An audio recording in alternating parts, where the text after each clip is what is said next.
चलिए, दिसंबर की current affairs part 3 में हम लोग फिर हाजिर हैं। ये मैगजीन का स्कैन हुआ पेज होता है, आपको पहले ही बताया मैंने। इससे पहले गुजरात का जो गरबा नृत्य है यूनेस्को की अमूर्त सांस्कृतिक विरासत यानी इंटेंजिबल हेरिटेज में शामिल किया गया है। इंटेंजिबल कल्चरल हेरिटेज, इंटेंजिबल उस चीज को कहते हैं जो दिखाई ना दे, अदृश्य रूपी। ये प्रथाओं, ऐसे व्यवहारों, कलाओं, उत्पादों से है जिन्हें किसी सामाजिक समूह द्वारा अपनी सांस्कृतिक विरासत के रूप में स्वीकार किया जाता है। ऐसी अमूर्त सांस्कृतिक विरासतों की सुरक्षा का फैसला यूनेस्को द्वारा 2003 में किया गया था। ऐसी विरासतों की सूची का निर्माण यूनेस्को द्वारा 2008 में शुरू किया गया तथा 3 श्रेणियों में इन्हें रखा गया है। यूनेस्को का फुल फॉर्म देख लीजिए, united nations educational, scientific and cultural organisation. छोटी परीक्षा में बहुत पूछा जाता है भाई, ध्यान कर लें।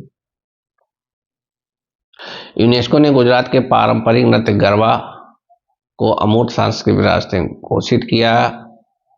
ये बैठक जो है भारत की 15वीं अमूर्त सांस्कृतिक विरासत है और ये मीटिंग जो हुई बोत्सवाना, अफ्रीका का देश है, के उसका शहर कसाने में।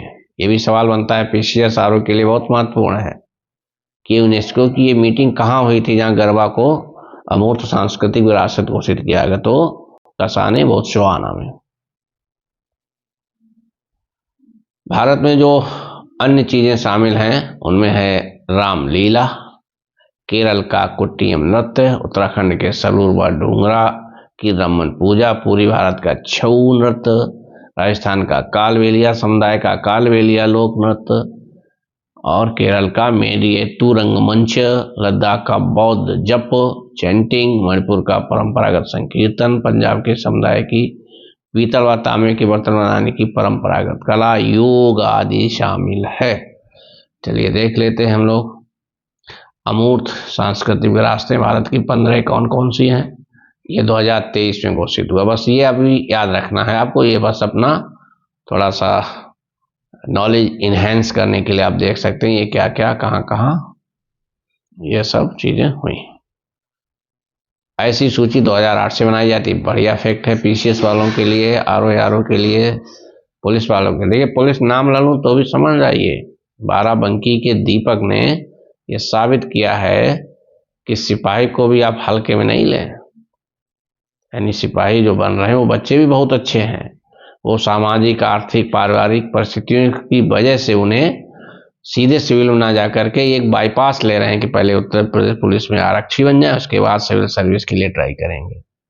ये पैटर्न चल रहा है बहुत, इसलिए पुलिस वाले भी अपने को हल्के में नहीं लें और अच्छे से पढ़ाई करें। 2023 साहित्य अकादमी पुरस्कार हेतु चुने गए साहित्यकार, ये मैंने अभी जो लिखा था वही था, हिंदी में मुझे पहचानो संजीव का है। ये पूरी सूची दी हुई है, लेकिन आप हिंदी, अंग्रेजी, गुजराती, ज़्यादा से गुजराती देख लीजिए भाई, संस्कृत का देख लीजिए, लिखा भी था, बाकी बहुत देखने की जरूरत नहीं, फिर भी आप समझ लीजिए। कितनी भाषाओं में दिया जाता है? 22 जो 8वीं अनुसूची में, अंग्रेजी राजस्थानी अलग से कुल 24 भाषाओं में दिया जाता है। हमारी संविधान की 8वीं अनुसूची में जो 22 भाषाएं उनके नाम देखी है, तो करंट अफेयर लेको आपको संविधान पढ़ाई दे रहे हैं, ये सारी भाषाएं शामिल हैं। सामान्यता उस राज्य के नाम पे हैं, एक आध छोड़ दो, नहीं तो सारी वहाँ के राज्य के नाम पे है। मैथिली ये बिहार में बोली जाती है, ध्यान रखना, मैथिल मतलब बिहार। बोडो मतलब आसाम, संथाल मतलब झारखंड, तेलुगु आप जान रहे हैं आंध्र प्रदेश, तमिल मतलब तमिलनाडु, सिंधी कोई राज्य तो नहीं है, लेकिन हमारा जब यूनाइटेड भारत था तो सिंध था प्रांत आज़ादी से पहले। लाल कृष्ण अणवाणी इसी सिंध से आए थे, बहुत से सिंध से माइग्रेट होकर लोग आए जो व्यापार आज में शामिल हैं। उड़िया उड़ीसा में, डोंगरी जम्मू कश्मीर में, और कोई तो ऐसी है नहीं। कन्नड़ कर्नाटक में, कोंकणी ये गोवा महाराष्ट्र का जो कोंकण वाला इलाका है। मलयालम केरल है, ये केरल है। ठीक, तो आपको पॉलिटी भी पढ़ा दी हमने करंट अफेयर्स के बहाने। खेलकूद के प्रमुख अंतर्राष्ट्रीय पुरस्कार 2023, ये पेज बड़ा महत्वपूर्ण है, थोड़ा ध्यान देना। इसमें इतनी जानकारी है, लिखना संभव नहीं था, लिख ले तो फिर 1 घंटा का वीडियो बन जाता है आपके लिए, तो फिर भी इसमें मुख्य पॉइंट है, आप देख लेना। बस 2023 के एथलीट 3 श्रेणियों में 6 एथलीटों को दिया गया है। सबसे अधिक ट्रैक में, फील्ड में, आउट ऑफ स्टेडियम में, ये पुरुषों में और ये महिलाओं में। इसमें भारत का कोई नहीं है तो बहुत महत्वपूर्ण तो नहीं है। चलिए आगे बढ़ते हैं। यहाँ कोई भारतीय मिले वहां जरूर देखिएगा।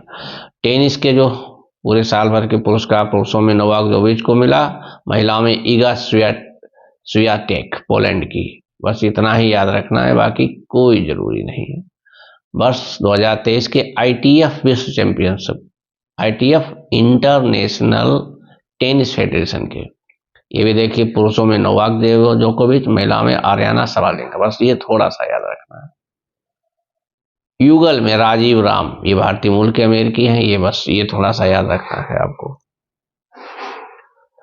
मेजर ध्यानचंद अर्जुन पुरस्कार पूछे जाते हैं, इनको कैसे हैंडल करें, बड़ी लंबी सूची होती है बच्चों, याद नहीं होता है, याद करने की जरूरत भी नहीं है, लेकिन सवाल आ जाता है। 80-90% हमारा सवाल गलत ना हो, उसकी हम अपने अनुभव की कुछ ट्रिक आपको शेयर करेंगे, उसी पे आप चलते रहिए। फिर भी गलत हो जाए तो कोई मलाल भी नहीं होना चाहिए। चलिए इसको जो है, इसको लाइन पे लाएं पहले हम लोग, सामने जो है थोड़ा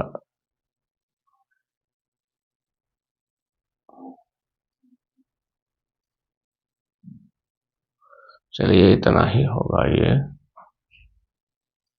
थोड़ा सा और कर लेगा हम लोग।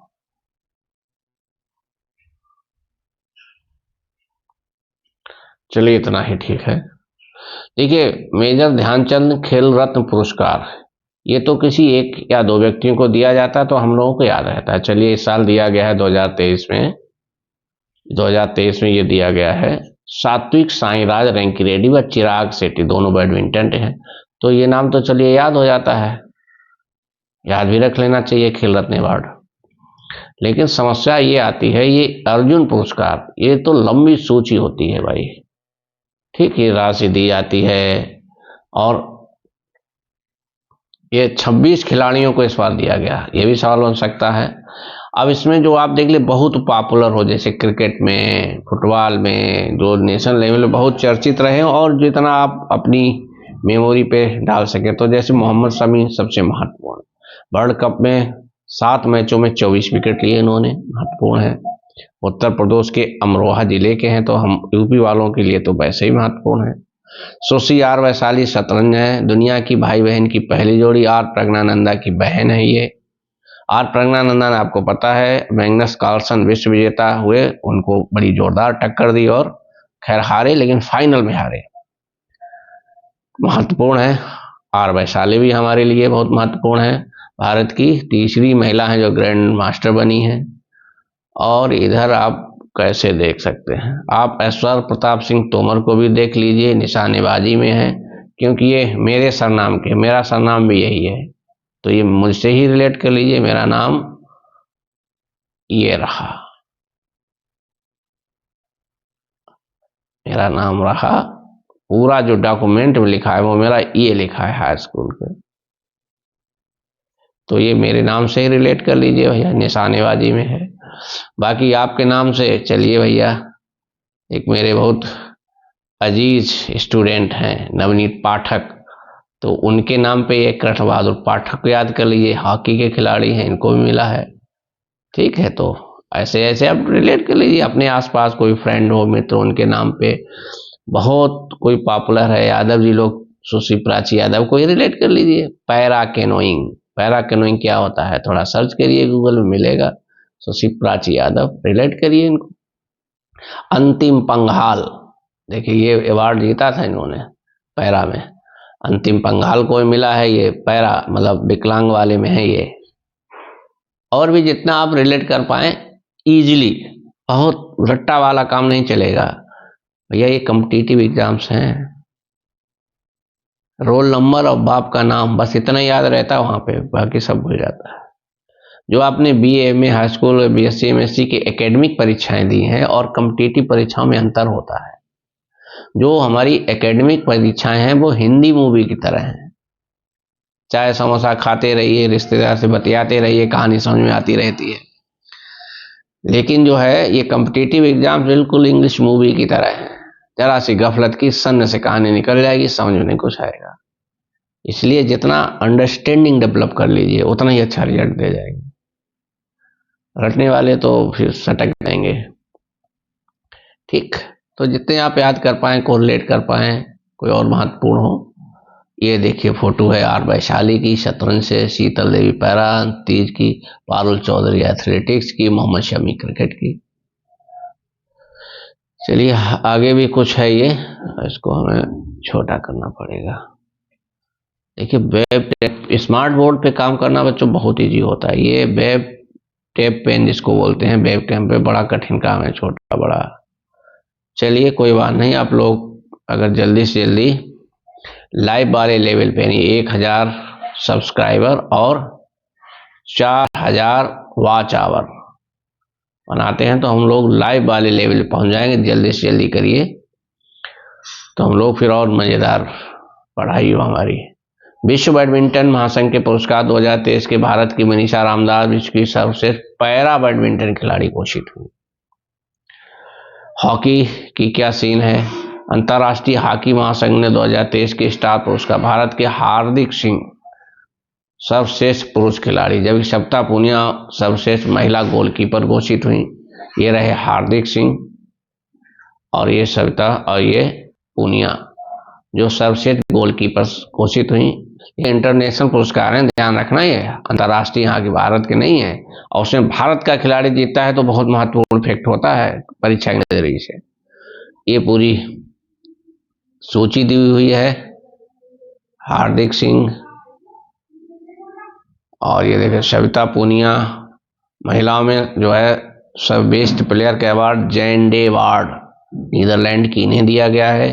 बाकी भी देख लीजिए, लेकिन हमारे हिसाब से 1, 2 और 3 बिंदु ही महत्वपूर्ण है। ये कौन साहब हैं? सुनील कुमार, मोहम्मद हुशामुद्दीन मुक्केबाजी। अच्छा ये द्रोणाचार्य पुरस्कार, हाँ ये भी इंपॉर्टेंट होता है। द्रोणाचार्य पुरस्कार देख लेते हैं क्या क्या है। द्रोणाचार्य पुरस्कार ये 5 लोगों को दिए गए और ये आजीवन वाले अलग से रहते हैं। इनमें से सवाल आता है सामान्यतः। ललित कुमार को 5-4 याद कर लेना। आर.बी. रमेश शतरंज, Mahavir Prasad Saini para athletics, Shivendra Singh hockey, Ganesh Prabhakar Devrukhkar mallakhamb में भी खेल होता है, जो है खंबे पे कुछ बांधा जाता है और टारगेट दिया जाता है, इस टाइप से कुछ होता है खेल। और जो है ये कोच के नाम कोचों को दिए गए हैं। ये कोच ये भी हैं और कोच, द्रोणाचार्य में कोच होते हैं, ध्यान रखना। ये नियमित श्रेणी के हैं, ये आजीवन श्रेणी के, आजीवन जिन्होंने काम किया है उनको दिया गया है। लेकिन जो वर्तमान में है सामान्यतः इसी में से सवाल आता है आपका। ये भी चलिए देख ले, तो मौलाना अबुल कलाम आजाद ट्रॉफी किसी यूनिवर्सिटी को दी जाती है। पूरे देश की यूनिवर्सिटी जब खेलती है आपस में कोई गेम, तो इसमें गुरु नानक देव विश्वविद्यालय अमृतसर अक्सर यही जीतता है। पिछले कई वर्षों से मैं देख रहा हूँ। अब इसमें 2 नंबर पे 3 नंबर पे पूछ सकते हैं कौन कौन है, ये भी आप देख लीजिएगा। और रुकते ही तो बच्चों हमने अगस्त 2023 से लेकर के दिसंबर 2023 तक का करंट अफेयर्स आपके सामने रख दिया है। ये 5 माह का करंट अफेयर्स, इसमें मुश्किल से मुश्किल 150 मिनट लगे होंगे। 150 मिनट का मतलब है 2.5 घंटा, 2 घंटा 30 मिनट में 5 महीने का। अगर हम इसमें जुलाई का भी ऐड कर लेंगे तो हमारी ये 6 महीने का करंट अफेयर्स, यानी 6 माह का करंट अफेयर्स और 3 घंटे में ये रहा। और दूसरे जो 6 महीने हैं इसको हम 2 ही घंटे में करने की कोशिश। दूसरे कौन से? ये होगा जनवरी 2023 से जुलाई 2023 तक। हमने ऐसा उल्टा क्यों चले बच्चों? अगर हम चलते जनवरी 2023, फरवरी, मार्च, अप्रैल, इसके पीछे भी मनोविज्ञान है और मेरा अपना 18-19 साल का तजुर्बा है। वो ये है कि एग्जाम से ठीक 6 महीने पहले, जब एग्जाम हो उससे 6 माह पहले का करंट सबसे ज्यादा पूछा जाता है। उसके बाद के जो 6 महीने होते पीछे के, यानी ये कुल मिला के जब 1 साल का हो गया, 1 ईयर का, इसमें जो परीक्षा के नज़दीक 6 माह उसमें से आता है 80%, बाद वाले 6 महीने में आता है 20%। तो हम 80 वाला काम पहले करें, 20 वाला पहले क्यों कर रहे हैं? मतलब ये जो 6 महीने हैं जो उन्हें दिए आपको, जुलाई से लेकर दिसंबर 2023 तक, 80% इसी में से आएगा सवाल। 20% जाएगा जनवरी 2023 से जुलाई 2023 के बीच, तो उसे हम 2 घंटे में ही मोटा मोटा निपटाएंगे। इसके बाद एक और आपको क्विक रिवीजन के लिए देंगे कि पूरी साल की समीराज करेंगे 1-1.5 घंटे में, जो इम्पोर्टेंट फैक्ट्स हैं, महत्वपूर्ण खेलों के आयोजन हैं, महत्वपूर्ण संगठनों के आयोजन हैं। जैसे अभी नोबेल प्राइज छूट गया हमारा, नोबेल प्राइज को भी कवर करेंगे, जो इम्पोर्टेंट उसको भी देंगे। तो बढ़िया एंजॉय कीजिए और सर्दियों में बढ़िया पढ़िए। करंट अफेयर्स की जिम्मेदारी आप मुझ पर छोड़िए।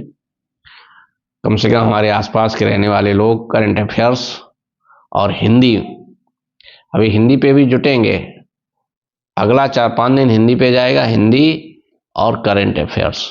उसके बाद जितना समय मिल पाएगा जनरल स्टडी पे, क्योंकि जनरल स्टडी थोड़ा एक बड़ा विषय है, फिर भी हम कोशिश करेंगे आपको कम से कम जनरल स्टडी पे 500 सवाल तो दे ही दें, बहुत बेहतरीन, जिसमें शायद हमने इतिहास के, मॉडर्न हिस्ट्री के कुछ डाले भी हैं 50-60 सवाल। इतिहास, भूगोल, संविधान, विज्ञान सबको समाहित करते हुए 500 महत्वपूर्ण बेहतरीन सवाल मैंने इकट्ठे किए हैं। थोड़ा सा समय अभाव है कि मैं जल्दी से आपको नहीं दे पा रहा हूँ, लेकिन जैसे ही समय निकलता है मैं आपको 500 सवाल जीएस के, हिंदी पे कम से कम 30 अवधारणाएं हैं, उन अवधारणाओं की जो समझ और उस पर प्रैक्टिस सेट, और ऐसे सवाल मिले जो आज तक आपने किसी प्रैक्टिस सेट में नहीं देखे होंगे। ये मेरा वादा है आपसे, और देखिएगा। चलिए अब मिलते हैं आगे किसी अन्य सेगमेंट पे। बहुत बहुत धन्यवाद।